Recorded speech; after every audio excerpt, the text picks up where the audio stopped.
What's up, guys? This is Dutch here, and today we have another Cinema 4D R13 tutorial. Today, Today we're going to be showing you guys a little effect I did on an intro that I've been getting a lot of requests for. So here we go. This is going to play the effect.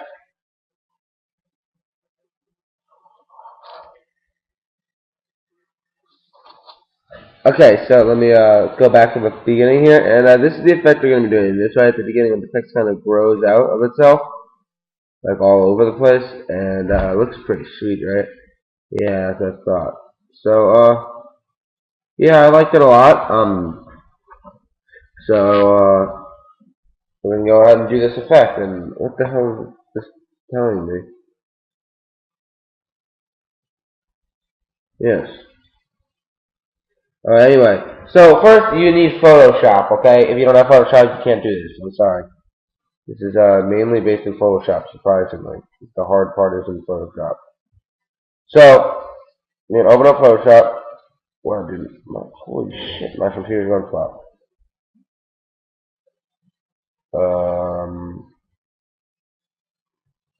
Okay, let's, so, you see these pieces right here that we're dealing with?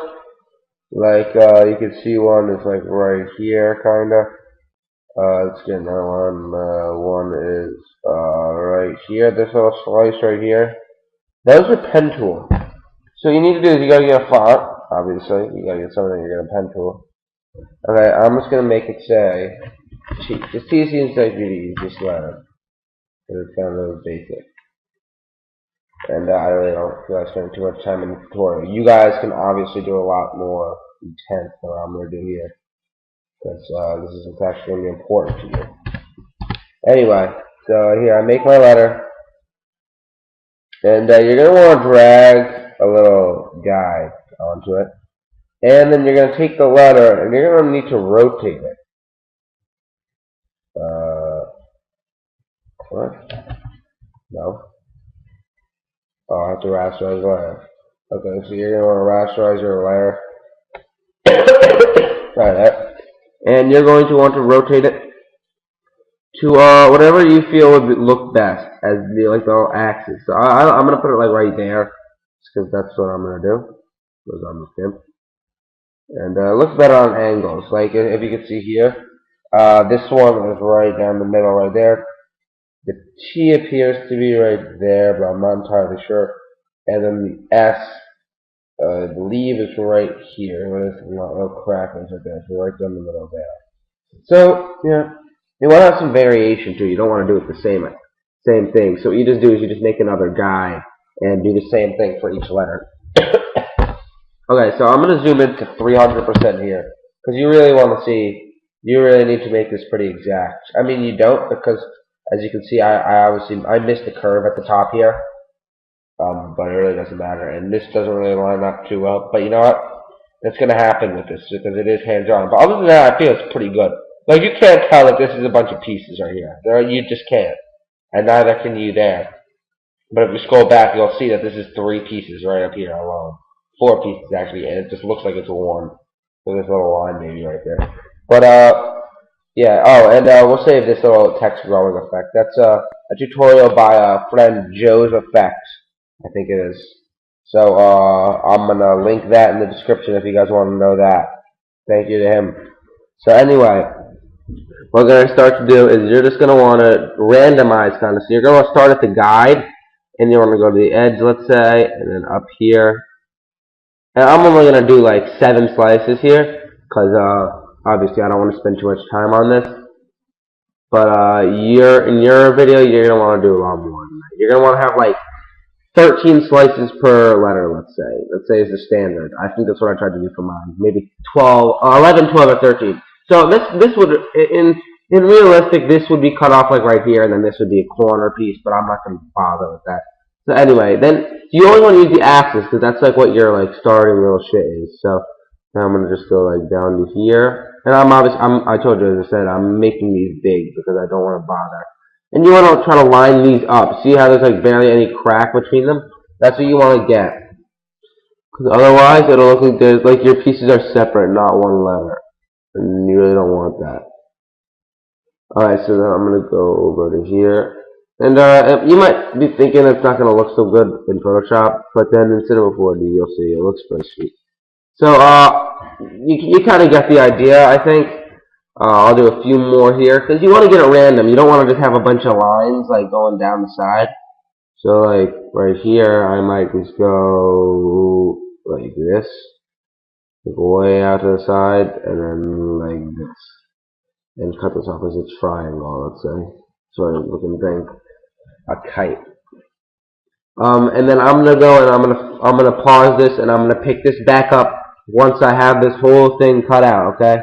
So you're gonna do the same thing to both sides, but not. You know, you don't. Okay. You don't want to mirror this at all. You want to make it irregular compared to it. So like, let's say right here, I'm gonna want to take this, go right here, here,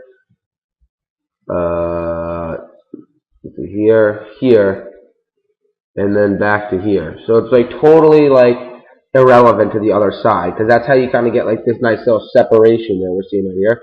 Like how you can really tell, like this, like right here on the end, you can really tell that there's like two different halves. And I think that looks kind of nice. I mean, you can do this however you like. This is totally like your way of doing it. So I'm gonna pause this and pick this back up later. So see you guys next.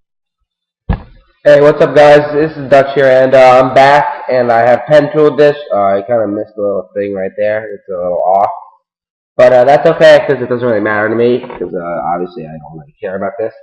But, anyway, we're going to go ahead and... What the hell? Oh, okay. Okay. Anyway, this is done here. So then what you're going to do is you're going to export paths to Illustrator. You're going to save that somewhere where you're going to remember it. And you're going to save it as whatever the letter that is.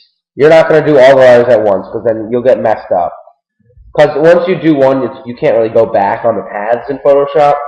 It's really hard. So you're going to want to do one at a time in case you need to do something else with that letter. So then, the untitled one, I'm going to just save it to my desktop as T. Then you're going to go back into this, and you're going to click Open.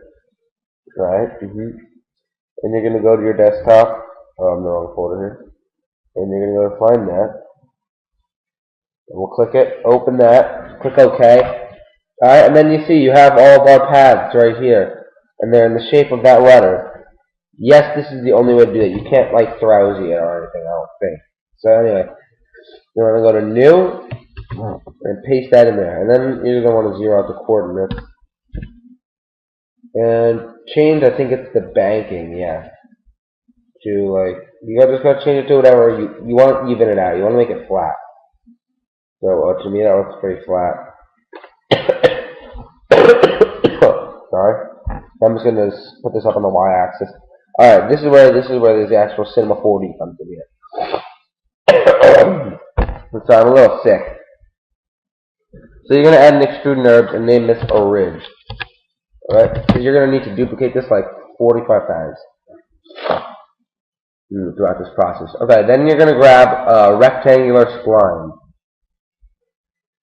And I'm going to go and I'm going to scale it down. Okay. This is weird. I don't have my little drag cursor or whatever. Okay. I'm going to change to 50. No. 80 by 80 maybe. I think I have 70 actually on the other one. And for individual cases where it's not big enough, you can certainly make it bigger. That's not a problem. Like this one's not going to be big enough. So let's just go about 100 by 100. Just to save time. And that's not going to be big enough either. Wow, okay, it looks like we're going to 150. Wow. Sorry, I didn't really plan that too well. That's definitely going to fit. No, okay, well for this one we'll just make it bigger. Whatever.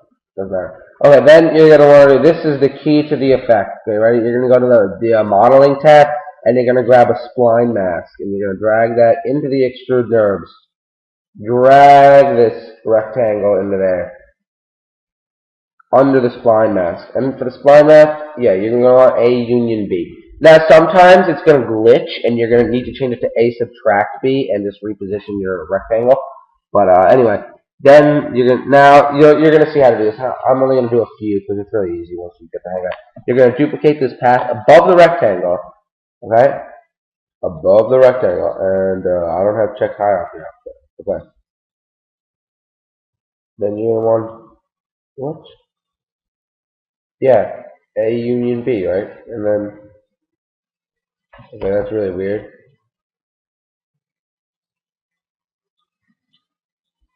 What? No.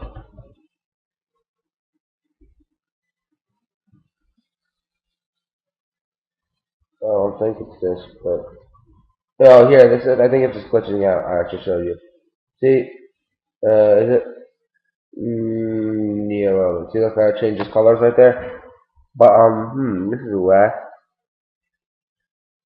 Should be A union B. Oh, A intersect B. I think that's the right one. Yep. So then you're gonna want to do it. Some of them you're gonna want. This is the part that's kind of hard because you have to like randomize it and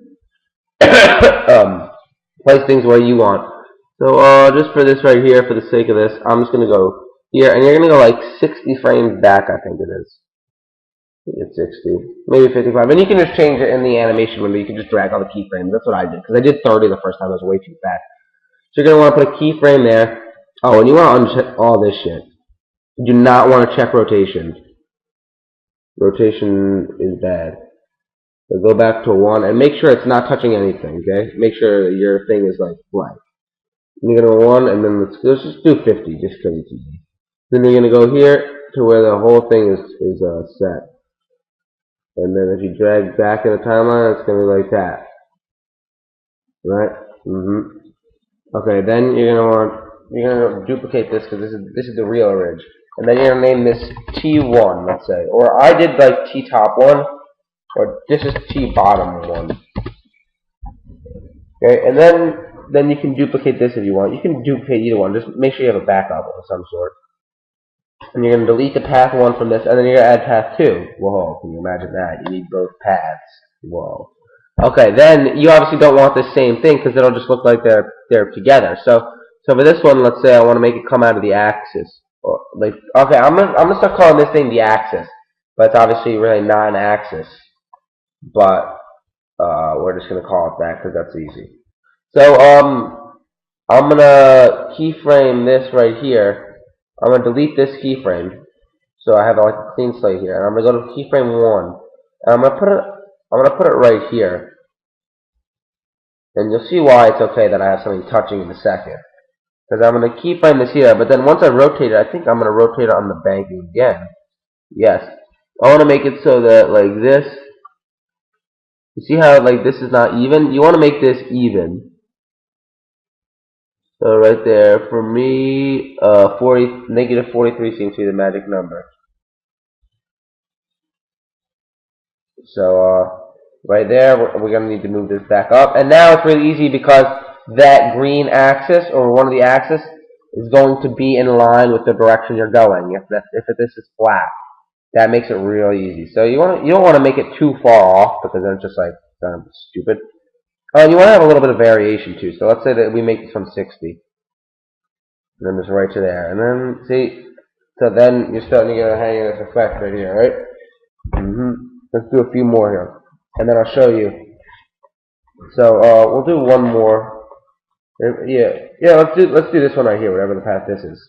So, we're going to name this T-bottom 2. And then we're going to take this T-top 1. But this is really not going to be T-top 1, it's going to be T-top 2, if you can see, because there's this one right up here. This is going to be T-top 2. You can delete this, and it's path 11, so let's drag that shit in. Delete the keyframes for the rectangle.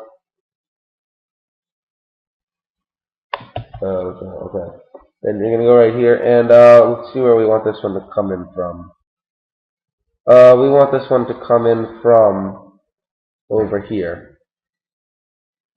Let's say we want to come in from the corner. Okay, now this is the one that we have to make way bigger because this thing is huge. So let's just make it 250, just for argument's sake. You probably want to do it because your pieces are gonna be smaller. Just as I said before, because I don't really give a shit about this. So it's gonna make my pieces huge. So let's do this, and we'll put a keyframe right here. and drag that keyframe. This is just a little tip. You probably know it. If you drag a keyframe on top of the other, at first it won't look like it did anything, but then when you reset your time, now it just like overwrites it. So we're gonna go to 55 on this one, and go all the way down to here. And so as you see, it's kind of like growing. Oh shit! Out of just nowhere, right? So I'm gonna go ahead and pause this again. Oh, look at that! Sniped it. Sniped. Let's see. Anyway, so you guys don't need to see my antivirus shit. So we're gonna go ahead and I'm gonna pause this again, and I'm gonna finish this off, doing all of them, and then I'll get back to you guys. So I'll see you then. What's up, guys? I'm back, and now I have this. Sorry, I have this whole thing done here. So let me just go ahead and scroll through the timeline because it lags really bad in the editor. Actually, oh wow, maybe not. It lags kind of a little bit, but as you get the point, see everything kind of comes in from different places, and it looks pretty sweet, right? If you render this out, you'll see I have a few cracks and stuff. That's because I didn't really take too much time, but yours is probably obviously better than mine.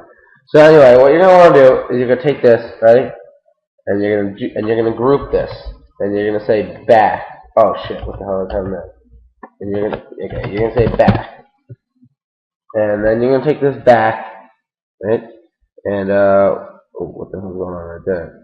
Are we good? Yeah, it's just a shadow. Okay, anyway, you're gonna take this back. You click all these.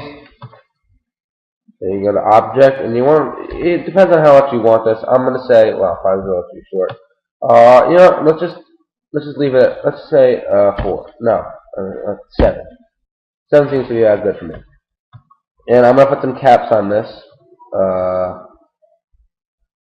I think 2 is gonna look kind of good. Nay. Oh, you know what? Let's see. Font view here. 2. No. 1 maybe. Yeah. Then steps 5. And they kind of fill some of the cracks too, by the way. So now it looks a lot better. And then I'm going to just. So we have this, right? And then what I'm going to do is I'm going to take this back group and I'm going to duplicate that. And if I know it's 7 pixels, then what I'm going to do is I'm going to take this and I'm going to go -8. So you want a little spacing. You want to know. Maybe not 8, maybe 7.5. Because you don't want them like right on top of each other. See, there's a little space right here. Or maybe even not. Well, I guess because of the cap. So maybe we do want 8. Just maybe we want 8.5. That looks a little bit better. Okay, there we go. And then you're gonna name this one 3.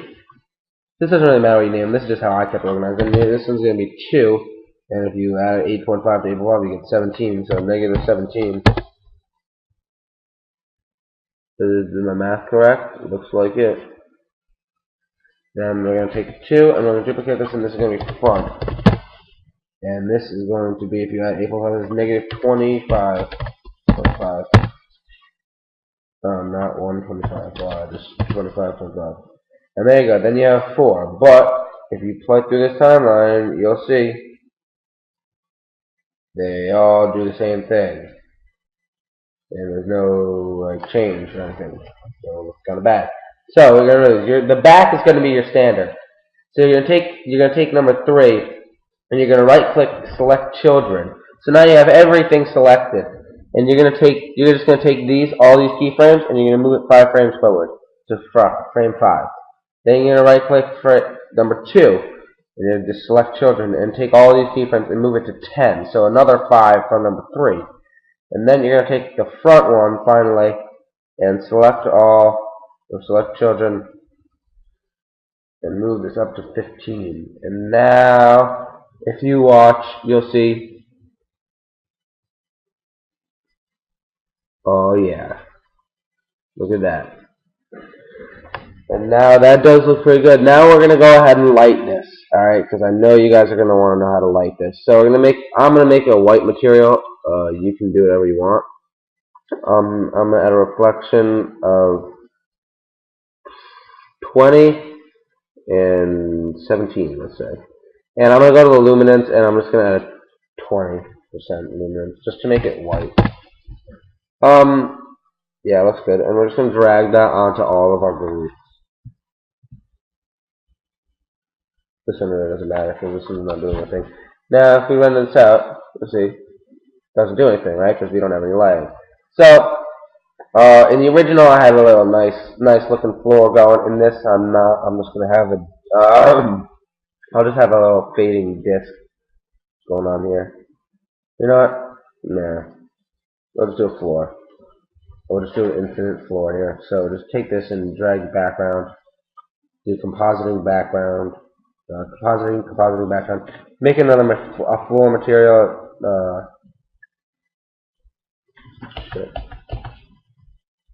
Make a material for your floor. Take specular off. I'm not going to put reflection on just because I don't have the patience to deal with the reflection render time, and that's a little too bright, don't you think? So maybe let's go down to 80. There we go, that's a little better. Okay, now I'm gonna go ahead and I'm gonna grab my soft boxes from my my light kit that I made. So yeah, and we're gonna want to take this up, back, and you can use any softbox really. Honestly, mine's probably not that good. That's like what you guys have, but then I'm just gonna rotate this a little bit back and up. Maybe not. Yeah, I think a little up would be good, but alright, we'll just leave it like this. See how to render this. I'm not entirely sure what render settings I used before, but that's not looking bad. I mean, could be better. I think I duplicated the softbox actually, you know, honestly. So right now I think I have an area shadow going on, and I don't know. I don't like area shadows. I don't think they're worth it for the render time. So I'm gonna go to shadow map soft, and what I'm gonna do is I'm gonna add some ambient occlusion onto here, and that's really gonna get us some good looking shit right here. Oh yeah, there we go. So now it's gonna look kind of better, or a lot better rather. Ambient occlusion really makes everything look realistic. If you wanted to know why I use ambient occlusion, it makes everything look a lot better, and I think it is entirely worth the render time that it's going to add. Now, as you can see, it's for this simple frame, and oh, what's that? Whatever. Ooh, I'm not gonna deal with that right now. I really don't give a shit. Anyway, so you see, this is looking a little dull still. We're gonna just drag and drop this softbox once more.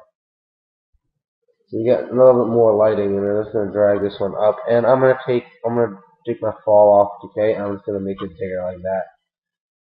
And then let's just say I want this because I want a quicker render time here. I don't really want to waste you guys' time. And yeah, I'm liking that more. So obviously this is not white. That's because our lighting is a little different. So anyway, though, I think it looks pretty good. I'm gonna say this one is done. Whoa, that's pretty intense shadows we got going on there.